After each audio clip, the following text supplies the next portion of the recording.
Good evening. Welcome to the big story. I'm Regina Lay. I'm Gretchen Ho. And I'm Shawn Yao. Tonight's big stories. Severe tropical storm Christine unleashed more intense rains before leaving par today in Batangas. In Batangas, landslides buried a small village and killed at least 14 people. Over in Camarines Sur, floodwaters have yet to subside, leaving trucks stranded and delaying relief operations. Naga City Mayor Nelson Legacion says it may even take up to a month for the floodwater to recede. And the province of Cavite and Quezon City are put under a state of calamity after they were hit by flash floods. Damage to agriculture in Quezon province has reached 150 million pesos so far.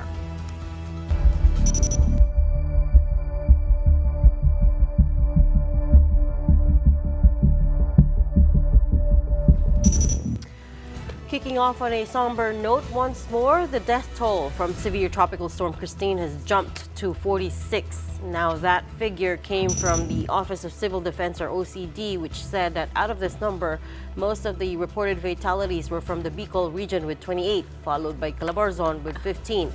One fatality was reported each in Ilocos region, Central Luzon, and Zamboanga Peninsula. I'd like to point out that these numbers are still undergoing validation. Also, both the NDRRMC and the AFP have different figures. The NDRRMC tally currently stands at 13, while the AFP has counted at least 81 casualties. Per AFP figures, the majority of the deaths came from Batangas at 47. But sadly, whichever figure we go by, these are expected to rise as rescue operations drag on. Most of the deaths were due to drowning from flash floods and landslides. The OCD has also received reports of at least 20 missing individuals. As of today, the OCD said thousands remain displaced after they fled their homes, while some are still stranded in their homes awaiting rescue. Earlier today, President Bongbong Marcos presided over an interagency meeting where he was briefed on the effects of severe tropical storm Christine. There, he assured victims that help is on the way. I would like to express my sympathy for our fellow Filipinos who have become victims by Tropical Storm Christine. We are grateful for the resilience, leadership, and proactive measures undertaken by our local government units which have saved many, many lives. Marcos did an aerial inspection of areas in the NCR, specifically Laguna, Batangas, and Cavite, that were badly damaged by Christine. He also ordered the use of all ships and aircraft, including presidential helicopters, to quickly deliver aid to those affected. Marcos also directed the Budget Department to expedite the release of funds and to quickly purchase necessities for relief and rescue operations, while the Agricultural Department was instructed to deploy Kadiwa rolling stores in affected areas. The president says we are now suffering more ferocious storms due to climate change. Unfortunately, the Christine is just a sample of how powerful and how more frequent these storms and cyclones have become. What used to be a 1 in 100-year occurrence is now happening with much greater frequency and ferocity due to climate change.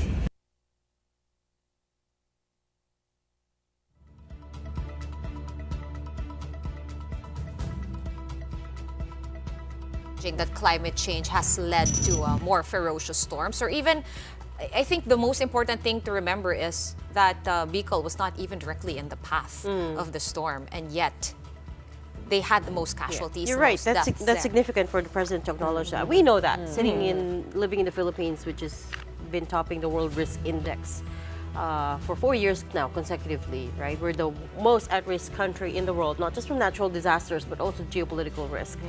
But it's significant that he acknowledges that publicly and thereby taking that question out of the equation. Well, apart from that, it is La Nina season. So El Nino tayo first half, second half, it's La Nina. So I guess that also exacerbates the problem. But it's it's a bit strange to have these kinds of storms, ferocious storms as he called it, this late in the year. Actually, we really do suffer storms during the Burr months, but usually the areas that it passes through are lower, further down south in Mindanao because tinutulak siya nung angin-amihan or northeast. Sa may Visayas na, right. Tsaka sa may Luzon, but now we're seeing it's effects across over northern the west Luzon because of the cloud formations, the rain clouds. But over again, the lucky, west. we're fortunate to have the Sierra Madre to the east Yes. to protect the Right, that part Isabela of the country. and the Oo. rest of course, Luzon. Now, as we have reported, a lot of casualties in Calabarzon, and most of those are from Batangas, where a landslide in Talisay, Batangas claimed at least 14 lives.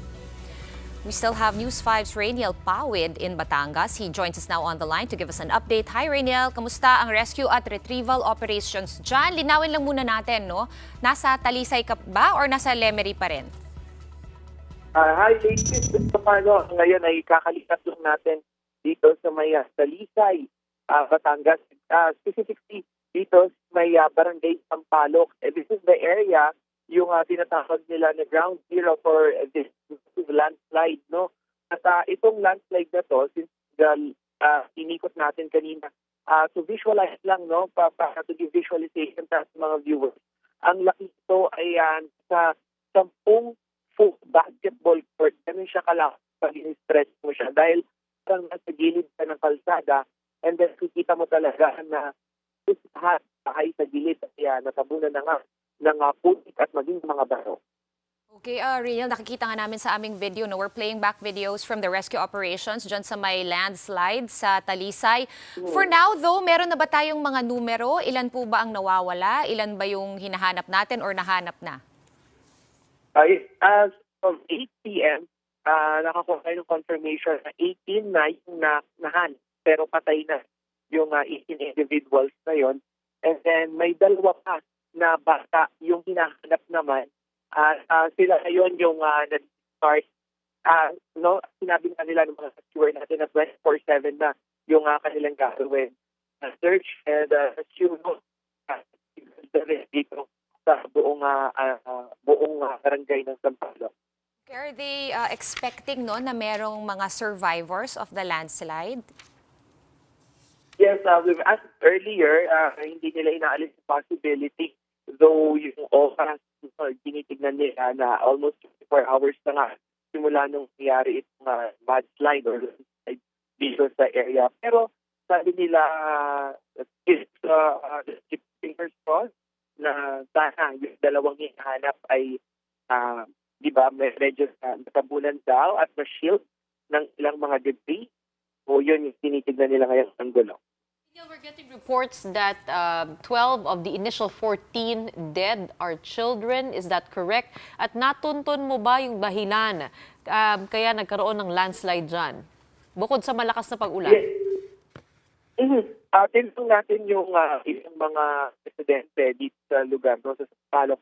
Ang sabi nila ay supposedly wala na daw na mga nagpuputol talaga ng mga puno dito. Yung unang narinig natin na this is part of this climate change then or climate situation and environmental distortion dito sa lugar. Pero ang sabi nila ay hindi daw talaga ang cause daw talaga nitong landslide is yung bigat o yung dami, yung volume itself, yung tubig na bumagsak kagabi.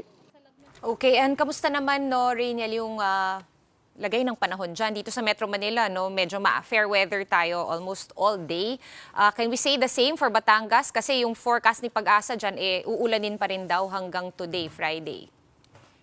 Yeah, fortunately, since 7 in the morning, we're having fair weather. At around 12 noon ay nakita natin na bagyang nilip itong araw. So ikinatuwa naman ito ng ilis nating mga kapatid ko sa Batangas. Pero ngayong gabi, though hindi na umuulan, ang kinatatakot na nila, lalo na yung dito sa barangay Sampaloc, is yung piging malambot ng lupa sa bundok ay baka magka-round to raw. Wag man sana itong landslide niya. We're also getting reports from the AFP that 47 people died in Batangas, raising the death toll to 81. We still have yet to confirm that. But pag tinignan mo kung tama yung numero nila, Batangas ang pinakamaraming casualties. Give us a situationer, bakit nga ba naging ganun? At nababalitaan din natin, pati ang lipa na nasa mataas na lugar ay binabaha rin pala.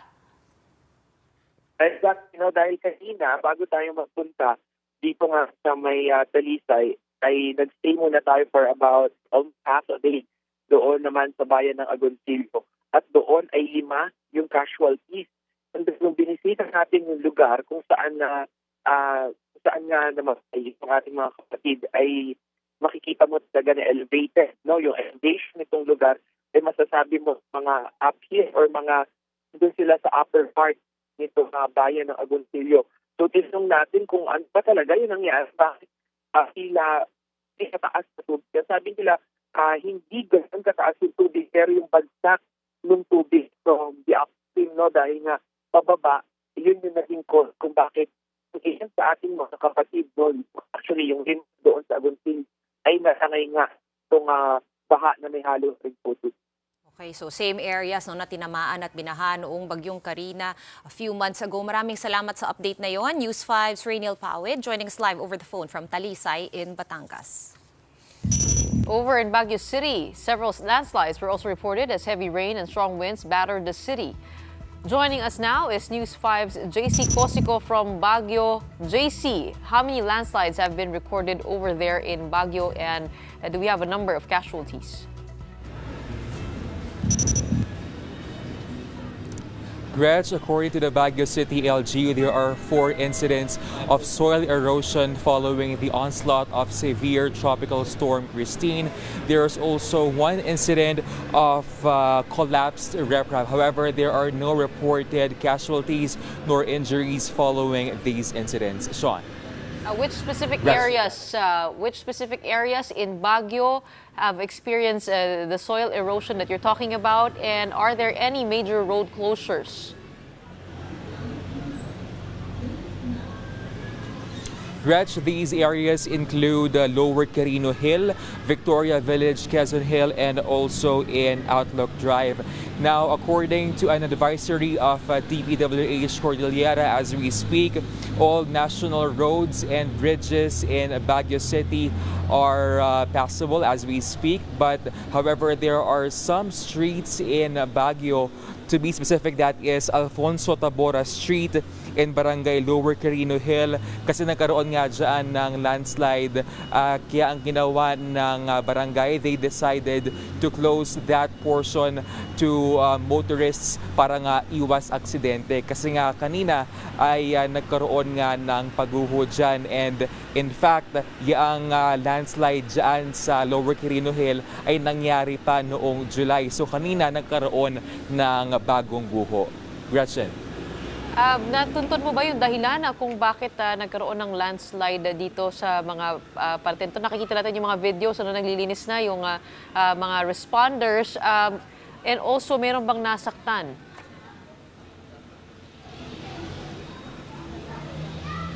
Yes, Gretchen, we talked to the Baguio Disaster Office. Ang sinasabi nila, yung talagang malakas na buhos ng ulan yung reason kung bakit nga nagkaroon ng soil erosion in these areas. Kaya yung ginawa nga ng barangay at ng LGU, kanilang nilagyan ng trapal ng mga gulong yung mga guho, kasi nga para maiwasan na mas lalo pang mabasa yung mga lupa na yan at maging dahilan pa ng lalong pagguho. And apart from that, like what I mentioned earlier, there are no reported injuries or casualties following these incidents. Shawn. JC, isa lang no, Cannon Road was closed already months ago. Were there any additional landslides na naitala sa may Cannon Road anywhere along the length of it?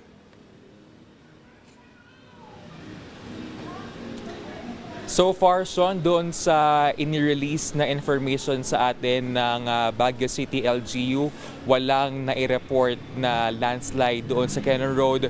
But kung sakali man na may update, I'll get back to you on that. Shawn. Good news is there are no casualties over in Baguio, but I did see a video of a retaining wall that kind of burst, so I hope they get to mend that. Thank you so much for the update. Over in Baguio, we're seeing clear skies in the videos. That's also a good sign. That was News 5's JC Cosico live from Baguio City. Over in Camarines Sur, floodwaters have yet to subside, leaving 9 out of 36 towns still submerged and residents pleading for help. This is the first time na hanggang na po sa pinaka ng stair ng barangay hall. Pangangailangan po yung food, water, ganyan po yung mga damit. Ay bigla lang, umulan kasi, nalubog si puhunan. One other problem that's come up is that trucks carrying relief goods have been stranded in Milaor town due to flooded roads. Workers have had to use rubber boats to deliver aid to residents. In Del Gallego, Camsor, some trucks have been reportedly stuck for 4 days, with authorities only letting the ones carrying perishable items like vegetables and meat through. There are also checkpoints in Sipocot town.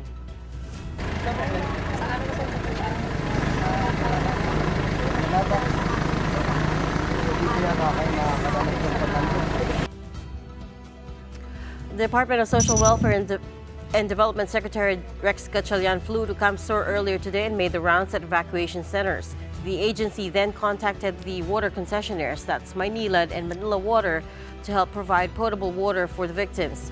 Also with him was Naga City Mayor Nelson Legacion, who said it might take up to a month for the flood waters to subside. Kami naman po dito sa Naga, mabilis yung pagbangon. Kaya lang, dahil po sa extent ng damages na naranasan po ng bawat isa, ng bawat pamilya dito sa lungsod ng Naga, ito siguro yung medyo matatagalan ng konti. Kinukulang na po kami sa pagkain, sa tubig. Kung matutulungan po kami ay malaking utang na loob po namin ito sa pamahalaang national. Separately, House Appropriations Committee Chair and Ako Bicol Party-less Congressman Zaldi Co refuted social media posts claiming that the Bicol region was allocated billions of pesos for flood control projects. Part of the statement read, "There's no truth to the alleged billion-peso appropriations for Bicol flood control. In fact, the region's funding for national roads and flood control are among the smallest in the country."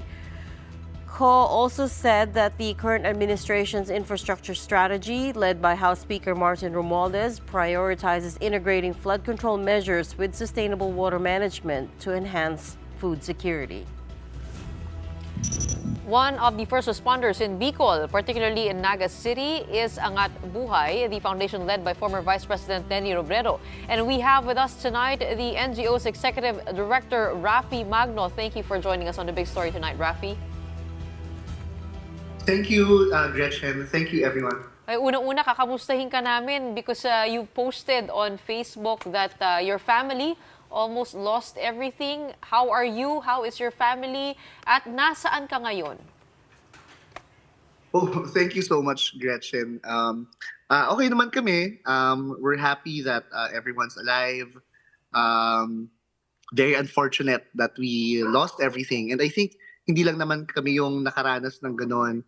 Yung extent ng damages dito because of the typhoon, talagang sobrang lala, no?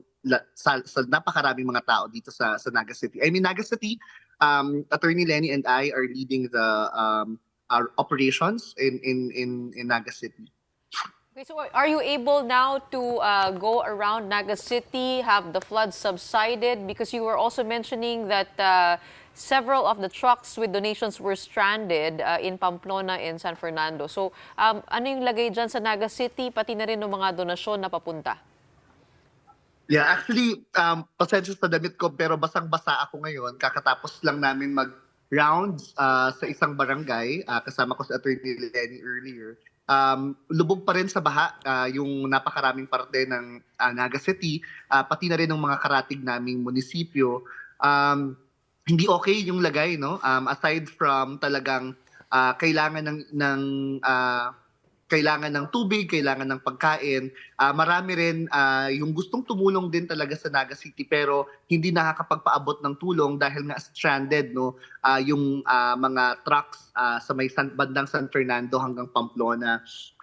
Earlier, minano-mano ng staff namin yung pagkuha ng mga rescue boats na nandoon sa aming humanitarian trucks, no? Siguro approximately nasa 6 yung trucks ng Angat Buhay ang nakatenga doon sa may San Fernando na punong-puno ng in-kind donations para sana sa mga nasalanta ng bagyo. Pero 2 days na, no, yung iba sa mga trucks namin na andoon. So kanina we attempted to go there to pick up, no, yung aming mga rescue boats. Successful naman, pero talagang mano-mano. Our team, they have to walk, no, sa flood water ng chest deep.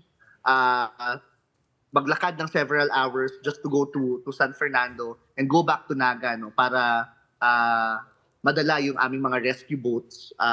Kakarating lang nila kanina, actually, mga few minutes ago. Hi, Before we Rafi. started this interview. Right. Hi, Rafi. This is Shawn. I just wanted to ask yung ba yung mga pictures that we've seen going around social media, yung mga nakasakay, yung relief goods sa rubber boat at tinutulak ng mga volunteers. On top of that, no, how are you, kwento mo sa amin, no, how is the coordination going with the different rescue agencies or disaster response agencies going?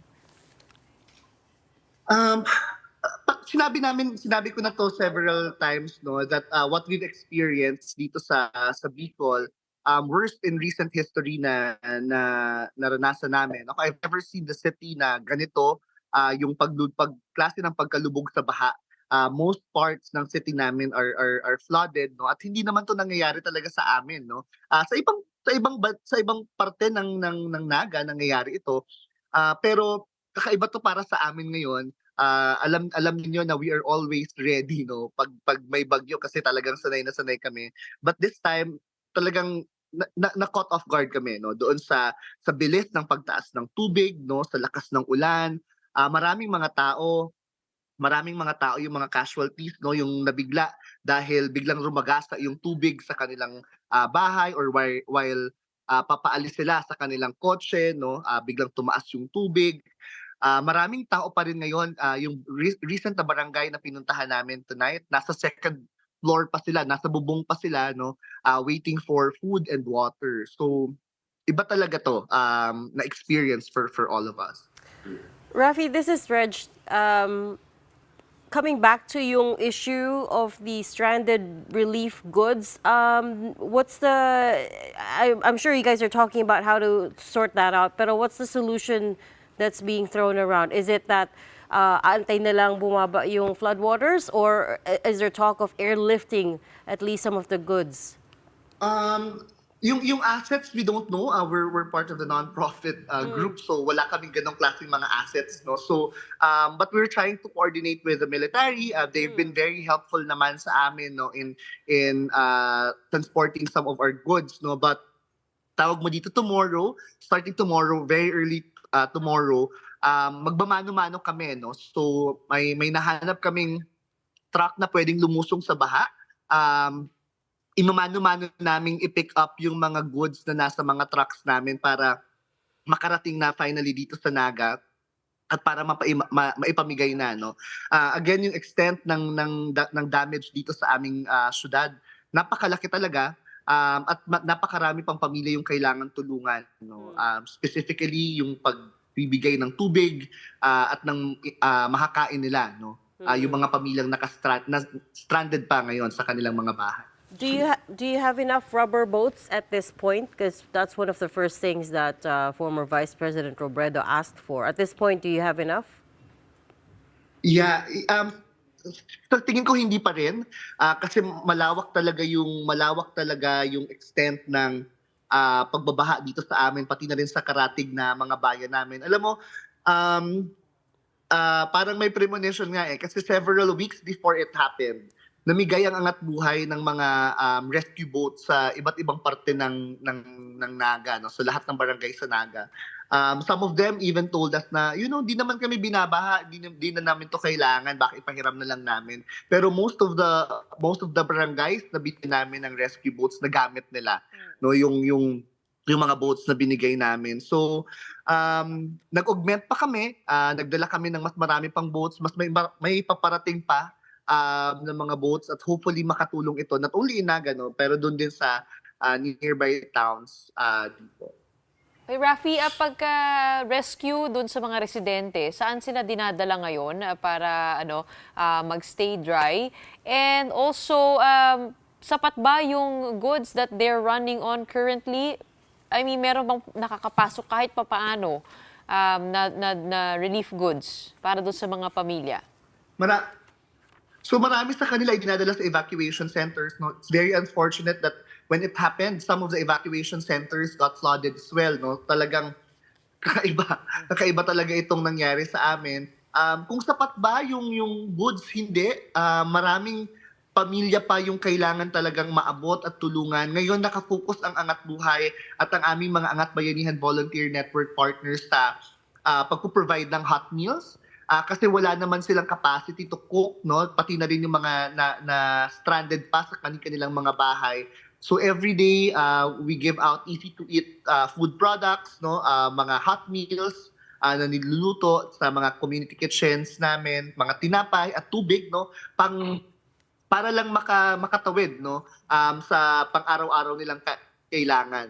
Okay. And Rafi, nabanggit nga kanina, I don't know if you caught the report, pero umikot dyan si DSWD Secretary Rex Gatchalian kasama yung mga provincial officials. Sabi nga nila, baka daw abutin pa ng 1 month bago tuluyang humupa lahat ng flood waters.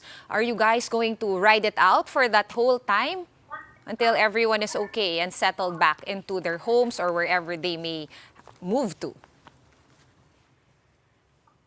Yeah, definitely. Angat Buhay is here to stay. Angat Buhay will help, no, our kababayans, no, hanggat hindi sila nakakabalik sa kanilang mga tahanan, hanggat hindi sila naaabutan ng tamang tulong, no, sa kanilang mga barangay, sa kanilang mga tahanan, no. So we're here to stay. Naniniwala kami na strong yung bayanihan spirit ng napakaraming Pilipino para matulungan namin yung mga kababayan natin, specifically yung nasalanta ng bagyong ito. Okay, Rafi, itong nangyari sa Bicol, gaya na sabi mo, unprecedented ito, no? But help us understand what was the problem. Was it the huge rainfall, or do you think it might be linked also to the lack of flood control projects? As we know, there has been issues raised on the budget of flood control projects given to Bicol na hindi daw nakikita. Anong assessment mo dito sa nangyari?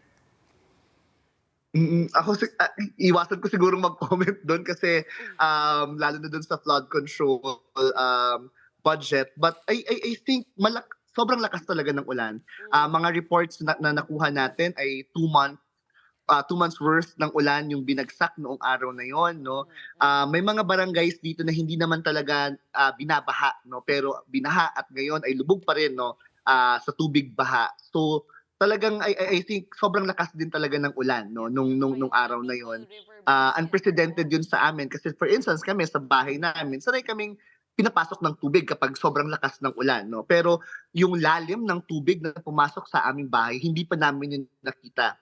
Simula nung bata pa ako, no. So talagang kakaiba itong nangyari sa amin. And I think kahit pa sabihin natin sanay kami, no, at palagi kami naghahanda sa bagyo, talagang na-caught off guard kami, no, doon sa klase ng tubig na dumating sa aming bayan. Lastly, Rafi, how best can people who want to help? Do you need more volunteers? Is it just best to donate cash? Because I know you guys have raised, what is it now, 16 million pesos? I think 19 million 19 yung na, okay. recent na update, yeah, sa amin. So either is lahat yun wini-welcome ng Angat Buhay. We're grateful to Kaya Natin Movement for Good Governance and Ethical Leadership and Tanging Yaman Foundation. Pati na rin po yung iba't ibang mga Angat Bayanihan volunteer network natin na nagtutulong-tulong, no, para makapagpaabot ng tulong sa hindi lang sa Naga, pati na rin sa ibang parte ng Pilipinas apektado ng bagyong ito. Bukas po ang Angat Buhay, ang Museo ng Pag-asa 24 hours, no, para accept ng mga in-kind donations in bulk para po dito na lang sa amin i-repack, no, para mabilis po naming ma-repack. Meron pong 3 to 4 truck, no, 10-wheeler trucks na umaalis sa Angat Buhay every day, no, para po magpadala ng tulong.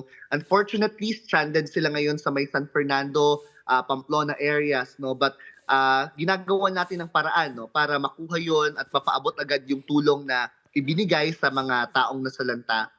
Siguro I'll take this opportunity na rin, ladies, to thank everyone, no, for joining us, for helping Angat Buhay, and for helping yung kababayan nating nasalanta ng bagyo. So tingin namin yung nangyaring malawakang pagbumobilize ng mga volunteers, no? Kahit gaano kalakas yung bagyo, kahit gaano kalakas yung ulan, talagang pinakita na mas matapang, no, yung puso ng mga Pilipino at pagmamahal nila sa kanilang kapwa, no? Kaya nagpapasalamat kami sa Angat Buhay. Oh. Maraming salamat sa inyo sa work na ginagawa niyo dyan. Great job and keep strong out there. We appreciate your time with us tonight. That was Rafi Magno, Executive Director of Angat Buhay. Pausing for a quick break now, but still to come. We may not have seen the last of severe tropical storm Kristine just yet. There is a growing chance of a recurve or of the storm making a U-turn. The details when we return. Keep it here.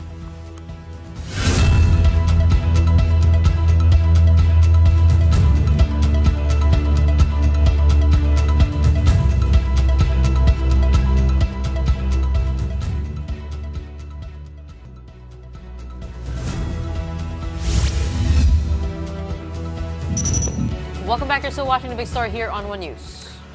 A state of calamity has been declared in Cavite following the onslaught of Kristine.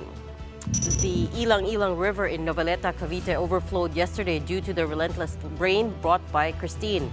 A massive amount of debris has also been washed away in the floodwaters, which have gone up to waist to chest level. Even till this morning, the water levels remained high. One person in Noveleta reportedly died after being electrocuted at the height of the flooding. Kagaya din sa nangyari ng bagyong Pahing, naulit na naman. Nasa bubong po yung mga tao dahil hindi na po sila makatawid o makababa sa kanilang bahay. Nabog na nga po ang kanilang mga kalsada. More than 3,000 families were initially evacuated in Cavite due to the storm. 18 out of 23 municipalities and cities in the province have lost electricity, signal, and internet connection. 6 local government units are experiencing difficulties with water supply. Over in Quezon Province, it's also been declared under a state of calamity due to the damages caused by Kristine. The expansive rice fields in Lopez, Quezon resembled a lake due to flooding, with water overflowing up to the adjacent highway, making it difficult for vehicles to pass. Fortunately, the water has slightly receded in some barangays, allowing some residents to start drying their harvested rice. Today, residents were busy cleaning their belongings after the flood, as they now face the ordeal of dealing with mud and debris. Relief operations are ongoing for over 32,000 individuals or nearly 10,000 families displaced in Quezon Province due to the storm. The damage to agriculture in the province has also reportedly reached 150 million pesos. So that on Monday, yung mga LGUs natin, they can process kung meron silang QRF or calamity fund na available pa for interventions.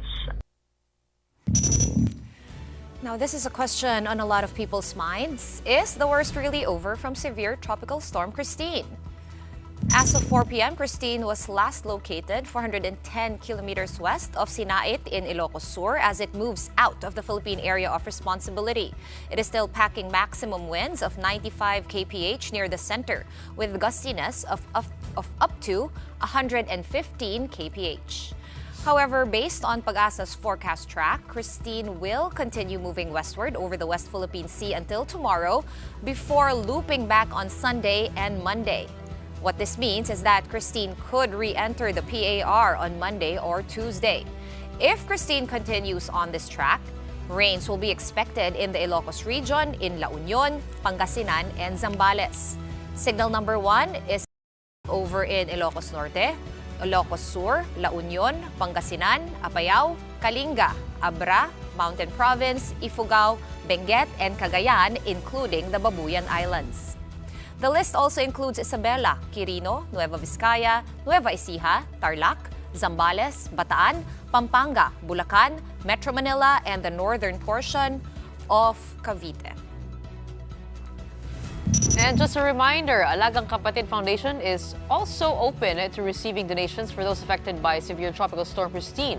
You may send your donations to the bank accounts displayed on your screen. These are the bank accounts of Alagang Kapatid Foundation with BDO, Metro Bank, and BPI. You can send help by scanning the QR code, which is also displayed on your screens.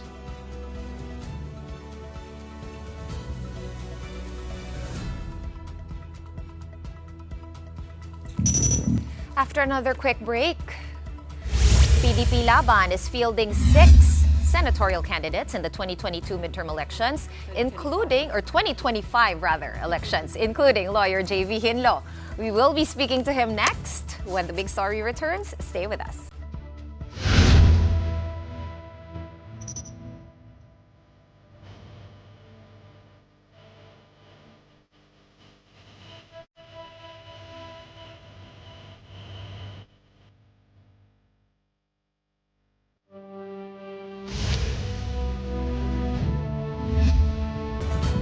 Welcome back. You are watching the big story here on One News.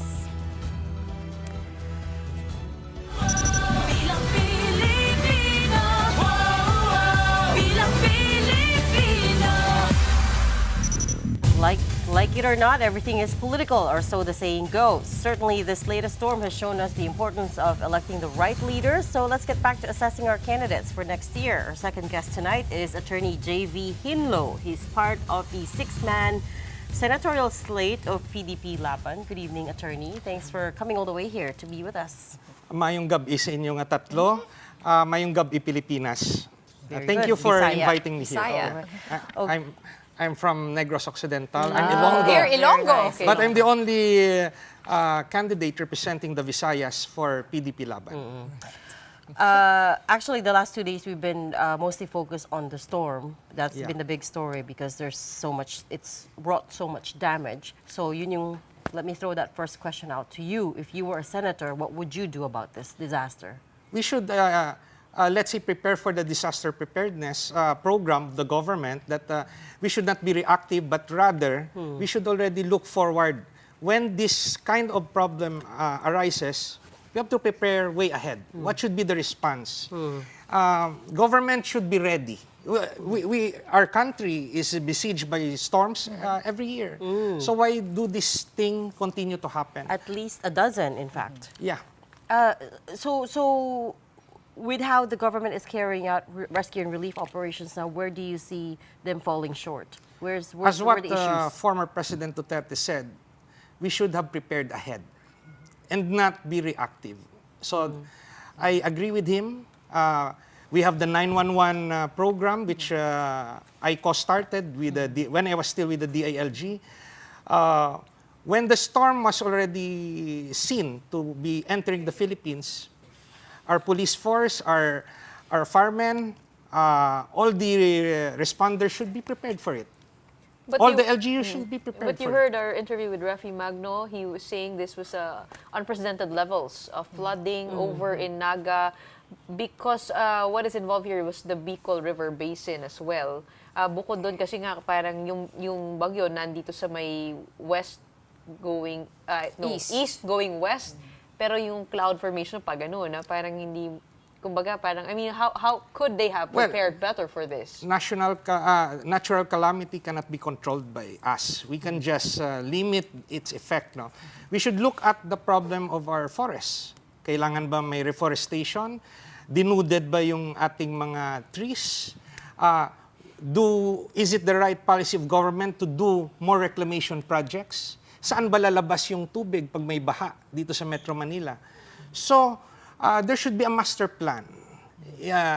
Ay nakikita natin yung mga daan, maganda pa, sinisira. We're wasting money with that. Meron tayong ginagawang drainage system, may nilalabasan ba yan? Baka mamaya hukay lang sila ng hukay. There's no outlet. So, let government show us. When there's water coming in, where's the outflow? We don't see that. Every year there's ready construction, but this problem continues. We pour in billions, but this problem continues. Let the DPWH be accountable to their projects. Dapat yung inimbestigahan sa Senado at Kongreso, yung mga ganito. Hindi yung politika. I think they're trying, pero even that's political. Kasi sabi ni DPWH Secretary Manny Bono on that, technically, yung flood control in Metro Manila is under MMDA. There was a directive a few years ago to separate it. They pass the blame against each other, but who constructs it? MMDA ba? So, the point of the matter is, when they talk about budget, everybody's happy. Malaki yung budget. When they talk about disaster, everybody passes the blame to another agency. So you're there, you have been given the trust by the President, be accountable, be responsible. Pag nagka-failure yung departamento mo, unlike in other countries, they offer resignation. Dito, kapituko eh. Pero attorney, matagal na itong problema natin sa pagbaha eh. Sabi nga, I think we figured out that there was no master plan. Yes. The President figured that out. Ang sabi kasi, no, it's like, been there a long time, even yes, during the term of President Duterte. 50 years. There are master plans for the municipalities, but There are not a master plans nationwide. per river basin. Per river basin, according but to not a DPWH. nationwide. As what I've said, there are policies of government that we should review, whether it will help in the flood control programs like reclamations, like the, let's say, mining, like the trees that are gone. Meron ba tayong reforestation program? What will stop the flood from the sea? May mangrove ba tayong nilalagay sa shoreline natin? Having said that, though, the way this whole Bagyong Christine is playing out, we see that it's two main things. Tama si Gretchen, no? And everybody else. Sanay naman tayo na binabagyo tayo, but we're seeing effects of climate change and combined with environmental degradation, as you have mentioned. Ano po yung stand? I understand marami tayong mas pressing problems, but we can't deny that these, kumbaga dati konsepto medyo highfalutin siya, but now it's really hitting us and slapping us in the face. What do you intend, no? With your experience in the DILG going around, I'm sure during such disasters, ano po yung mga naiisip nyo? If you do win, kung pinagpala tayo at manalo kayo, ano po yung tutulakin ninyo in terms of addressing, itong mga disasters? Okay. Yung mga taong gobyerno, dapat hindi sila yung mag-claim na sila lang yung may monopoly of intelligence. We have our scientists from the academe, we have our engineers, we have our architects, we have our master planners. Invite the private sector. Talk to them. How do we solve this? Rather than, iba kasi, pag appointed ka na sa government, you claim to be the most intelligent person. We involve the private sector, help us. We have this continuing problem. Tell us what to do. So it should be a partnership between the private sector and government. Let's do the consulting. Yung legislative consulting, yun. Hindi yung politika, nagbabantayan. They see the fault of another politician, but they refuse to see their own fault. That's the problem. To be fair, I think there are public-private conversations going on. That's precisely why Frederick Go, the special assistant to the president, was appointed to that position, right? To be the conduit for the government and the private sector. But since you brought it up, are you for or against mining? There are pros and cons to both sides. There should be responsible mining. Of course, everyone once you do the mining, do we follow the regulations that the trees should be replanted? Is it done? Is the DNR strict in implementing the guidelines? It should be a balance, because if we stop totally mining, how can we industrialize? Correct. How can we create jobs? So it's a balance of being a responsible industrialist. The country also needs jobs. We have to create jobs. We have to increase the manufacturing capacity of the Philippines. Ang dami walang trabaho. Kung puro ka na lang bantay dyan sa baha, pag wala na yung baha at gutom yung tao, another problem is created. One major program that I want to introduce for the reason that I'm running is to find a permanent solution to poverty. How do we do that? Puro na lang tayo ayuda. Pag may typhoon, reactive. Pag may nagkasakit, hingi ng tulong medikal. Pag walang pang-eskwela, scholarship. But how do we solve that? Marami tayong scholar, walang trabaho after graduation.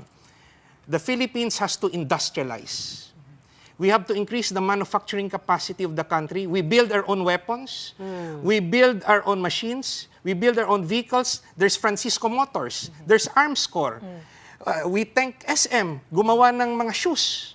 We thank our Philippine industrialists because they give jobs. Now, we support our scientists, we support our engineers. Maraming matatalinong Pilipino help us solve our problem. Hindi yung politiko nakaupo sa aircon at sa tingin niya siya yung pinakamatalino. Now, how do we do that without violating tariff agreements? We amend the procurement law to favor Philippine-made products even if it's more expensive than foreign products because the priority is job generation. I remember that Philippine first policy from when I was little, diba? But I don't know kasi ngayon no, medyo nagbago na eh. Since then, Attorney JV, obviously SM now probably does not really make shoes anymore, but they import it. A lot of people are now traders. So when we're saying we need to compete, with the prices of the goods, finished goods of other countries, how do we get back to competition with them to even compete? Okay. I was talking about industrialization. The partner of that is state-managed farming. Lahat, one of our biggest problem is agriculture. Marami na tayong matatalinong Secretary of Agriculture. Even our President became a Secretary of Agriculture. Our traditional programs are land reform, low-interest loans. I was a Director of Land Bank of the Philippines for 4 years. Meron tayong cooperatives. Yung cooperatives, 50% failure because of private corruption. Yung land reform natin, where's the success? Yung binigyan ng lupa, binenta ulit sa subdivision owners, binenta sa landowners. They're given 1 hectare, pagdaanan ng bagyo, may emergency sa pamilya dahil namatayan o may nagkasakit, ibibenta yung lupa. The cycle of poverty goes back. So what is state-managed farming? All government lands na hindi nagagamit, nakatiwangwang, should be used for agribusiness, should be managed by government to create jobs. Pag maraming trabaho nagawa, not necessitating civil service eligibility, just imagine the number of works created sa government lands. A partner of that, yung private lands, na hindi na kailangan forcibly kukunin. Hindi gaya komunista na private landowner kukunin yung lupa, i-redistribute na failure naman yung land reform. Ngayon, under state-managed farming, the landowners, big landowners and the CLOA landowners, they have the option to rent it to government for government to manage it as big farms. Then, prioritize sila to work for government. May 15-30 sila na salary, government rate. Everybody wants to be a teacher, a soldier, a policeman. Ito, a farmer. Na stable yung job. May trabaho. With that, we solved so many problems due to unemployment, underemployment. At farmers doesn't need to be civil service eligible except for managers. Except, does the government have the capacity to run large-scale farms is the question. They have, right? The failure ng food security natin, because maliliit yung farms, because of the agrarian reform, up to 3 hectares ka lang. How can a 3-hectare farmer survive? Daanan niya ng bagyo. Binigay mo yung lupa, pero titignan mo, they violate the 10-year prohibition period to sell it. Sa totoo lang, may mga open deed of sale na yan. Yes. That's the reality. Dumadaan kayo sa highway, makita nyo yung lupa, hindi ginagamit. Bakit? Takot sila na gamitin agricultural kasi hindi na ma-convert to industrial or commercial. There is a big defect in our agriculture sector, and our traditional support from government is a failure. I have seen it when I was with Land Bank. Pinag-aralan ko. Cooperatives, maganda pakinggan, nagtutulungan kayo. 50% failure. Yeah. Having they can't said make that, it. How do we industrialize when power costs remain high? What would you legislate? Yeah, well, let's review, no? Yung law regarding yung cheap electricity na let's say clean and cheap electricity. Is it being applied? We have to be responsible also. Let's review yung solar power. Why is it so expensive? Kasi baka yung puro lang tayo imported. Gawin natin sa Pilipinas, pag ginawa sa Pilipinas, kung yung private sector, mahal yung pagbenta niya kasi maximum profit, then let a GOCC handle it. Mass produce so that it can be afforded by ordinary Filipinos. Having said that, Attorney, ano po yung mga main platforms that you are running on for Senator? If you distill everything that we've discussed. So you've mentioned anti-poverty, that's yes. my anti-poverty na permanent solution. The other two are yung una, anti-corruption. I was a commissioner of the Presidential Anti-Corruption Commission until it was abolished by the first executive order of PBBM. No? How do we do that? Our problem is not the laws. Na i-death penalty. Our problem is in the investigation. Nakita natin, pumasok sa gobyerno, middle class, paglabas, multimillionaire. Pero wala tayong access sa bank accounts, wala tayong access sa mga records sa sasakyan at bahay dahil sa Data Privacy Act at Bank Secrecy Law. So you're going to repeal both? We're gonna amend it to allow, I'm gonna propose to authorize the ombudsman without a court order to have access to the bank accounts and to have access to information. The third one, we reform our education system. Ang dami na ring education secretary dumaan, the best trained.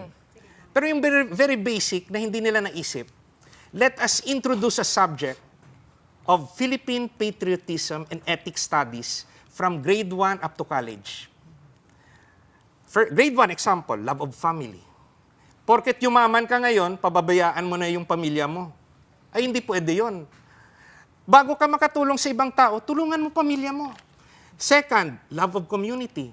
After being responsible and loving your family, help the community. We introduce subject, grade 3 example, the importance of education and study techniques. Yung mga bata ngayon, more than 1 hour nagko-computer. Yeah. Those things. So you think those will solve our education woes, the crisis that we have now in education, comprehension, language? Those are traditional subjects, but what I'm trying to instill, we have to love our country and be good citizens. Tinuturo ba sa atin, even on college? Do you think that will solve the problems in the education sector? That will help solve the... What will that solve? The identity of the Filipinos. Because kung puro tayo academics, we love ourselves. Kulang tayo sa academics, I think. It's more... Let us review the priorities. Let's say, sa first year college, we will be taught as part of the topic, ano yung priority ng NEDA, yung economic program natin sa 10 years, ituturo sa college student. Last year in college, ituturo sa atin yung what is taxation, what is custom duties, and how to file an income tax return. Yeah, that's very useful. Attorney, hold on. Sorry, we're running out of time, but we do need to talk about politics. Why are you running under PDP Laban when you were the founding president of Partido Federal?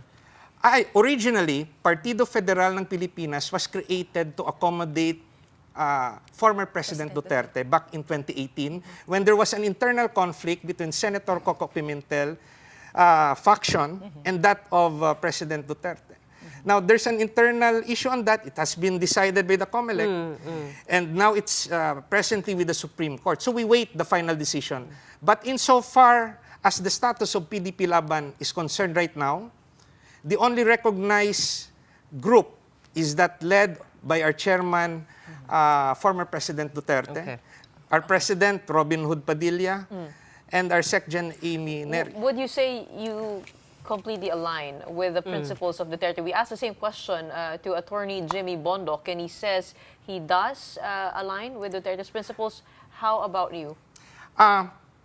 Let's be honest. No government or no administration is perfect. I came in, I helped the president. There are defects within the administration, but I try to be one from the inside to help reform government. I fought from the inside. I'm a middle class. I'm not a millionaire. I'm not a multimillionaire. I'm not a billionaire candidate going for the Senate. But why did President Duterte choose me to be part of the slate now? Wait, so he chose you? I need to really confirm this because we also asked this to everyone who ran. Initially, tatlo lang yung initial candidates and then nadagdagan ng tatlo. Right? That's you, Attorney Jimmy Bondoc. And Raul Lambino also. So what caused the delay? Were you convinced by the former president to run, or did you step up and volunteer and say, okay, I'm going to run for Senate? PDP Laban Negros Occidental nominated me to the president during our National Assembly. In fact, ahead of that, they wrote a letter because they know the programs I carry, which will reform and transform the country. It's a program that is not traditional. It's a program really needed by our country. Who is logical enough, if you're a politician, to open your bank account? But I saw that as a problem. Do you agree with Duterte's drug war and how he carried it during his administration? It's like this. Duterte said that he he would stop drug addiction, he would stop drug selling. He warned everybody, stop. It was not immediately implemented. He warned everybody, stop. Did they listen? Now, would we rather be safe walking alone in the streets? Of course, that's a rhetorical question, but yes, of course, everybody wants that. But yes or no, attorney, do you support the drug war and do you align with PDP's values? I support both. Okay, very good. We're going to leave it there because we've run out of time. Thank you so much for joining us tonight. That was Attorney J.V. Hinlo, senatorial aspirant running under PDP Laban. All right, just before we say goodbye and go off on our weekend, here's our big picture on this Friday night. It's actually a video uploaded on social media that gave the NCR a glimpse of what other provinces went through from severe tropical storm Christine. Now, this 9-second clip was taken at the Araneta Center last night, showing strong winds and rain from Christine. At that time, the center of the cyclone was already over the West Philippine Sea, and yet its outer cloud bands and rain bands had this effect over Metro Manila. And it just goes to show how big Christine's circulation actually was. You're trying to figure out if that video was real or not, It's or real. Was it AI? Was it in another country? No, because you don't see that real. all the time. It's pretty scary. And because It's pretty in a scary. place where there's a lot of buildings, you Yeah. create wind tunnels. Because yesterday, on my way here, the rain was literally 90 degrees. When we The opened the rain door, was it was loud. going like The- this. the wind was The loud. wind was Grabe, loud. grabe. The car was that- shaking. That's not yet a typhoon, ah. Yes, Severe tropical storm.